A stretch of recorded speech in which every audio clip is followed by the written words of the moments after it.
Luscious, juicy, voluptuous.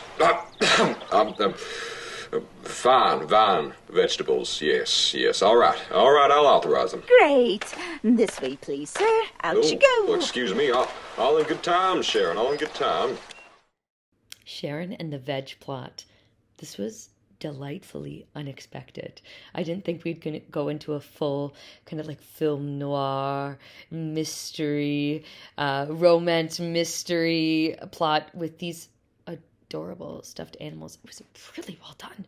I was gripped. I also thought the voice acting was brilliant and held this drama to it, and all of the stop motion and the animation of it felt very real and very immersive, and I just couldn't wait to see how they were going to make this progress and continue the level of quality that they set off with. So I think it was a very clear, cohesive vision from the soundtrack, creating that moodiness and that mystery, but also a sensuality with these two lovers.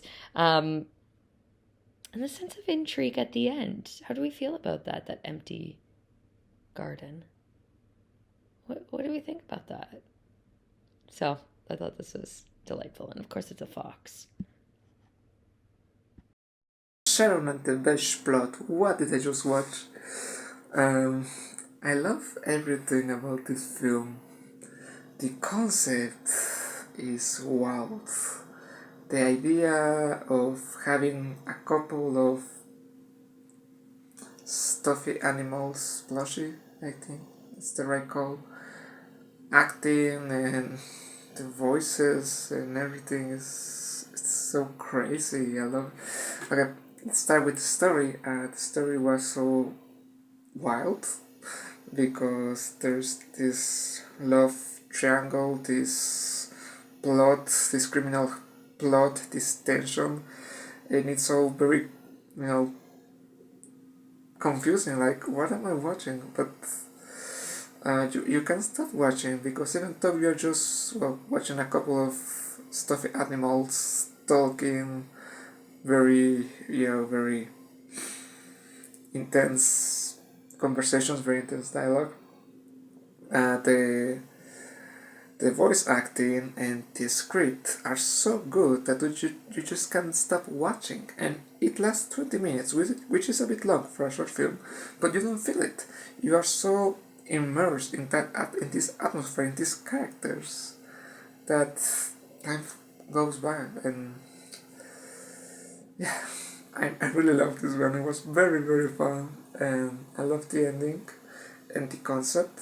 My congratulations to the filmmaker because this was a very original approach, and I hope you get to make more films with stuffed animals because they are freaking good. Sharon and the Veggie plot is quite dramatic. It is this stop motion animation picture almost, whereas you have these characters that are puppets essentially, and we are being told of the story of just the series of unfortunate events that are happening in people's gardens. There's a little bit of mystery, crime, a little bit of tones of film noir almost, especially with the music choices and the twists and turns of it all. You see Sharon as she is investigating what could be happening so she could prevent it from happening to her own garden, and she finds herself in a precarious situation. Another plot twist all in itself was the fact that, there was this love story. I felt like it was sort of stalkerish almost when I was like, how does she know exactly where this person is when she finds the fox in the garden in the middle of the night? only for us to realize of like, oh, this is the love of her life. This is the person that she wants to spend the rest of her life with. So, of course, she would be able to track her down potentially. So there's a lot of twists and turns that happen in a matter of like the last 5 minutes of our story here.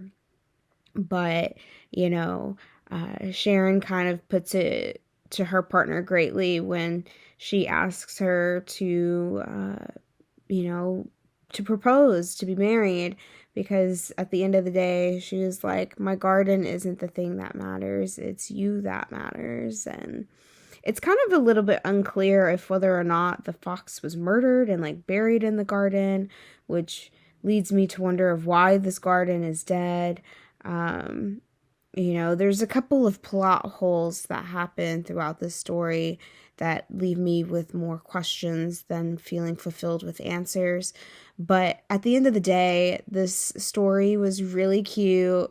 The characters are fun. It's a nice way to watch a crime, mystery, serial killer type of vibe of story, but like make it cute. This was something else. It was surprising in sort of the good way, um, almost kind of eerie, creepy at times. Just the way the puppets were presented, the uh, the aesthetic choices, the cinematography, the sort of the film grain approach, and there was just a lot of interesting artistic choices that really made this stand out in a good way. I like that the drama was all sort of heightened, but also like really relevant to rabbits. All that was just really smartly done and really an enjoyable piece.